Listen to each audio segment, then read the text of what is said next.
จงเลยจังสิไรตามเป้าหมายเนาะมื้อนี้ฟุกคนเชอเอาเลยล่าอยู่เปล่าไว้แต่ว่าบ่ไรขายเนื่องจากว่ามันแม่นยามฝนเนาะเลยมักไม้มักตอกเฮ็ดเอาเลยก็ออกเองเขาก็มีอันเหือเลือกหลายๆแนวเนาะเบิ่งฟุกคนเชอลำปิดเบิ่งแม่ชูเขาก็น่าจะ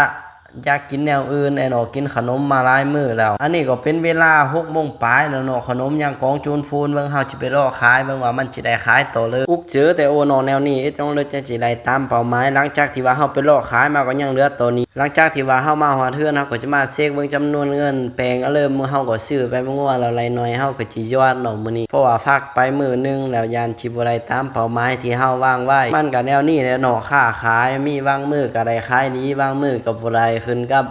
สภาพอากาศแล้วก็ขึ้นกับปัจจัยอีกหลายๆแนวว่ามันสิเป็นหยังเลยมื้อบางมื้อฝนตกบางมื้อแดดออกร้อนเฮงเขาบ่อยากซื้อแต่ว่าแนวเลยก็แต่เฮาสะกดคำว่าท้อบ่เป็นแนวเลยเฮาก็สิสู้ต่อยอดรวมของมื้อนี้เต็งเม็ดก็เฮาก็ไหลไปประมาณ800,000กับ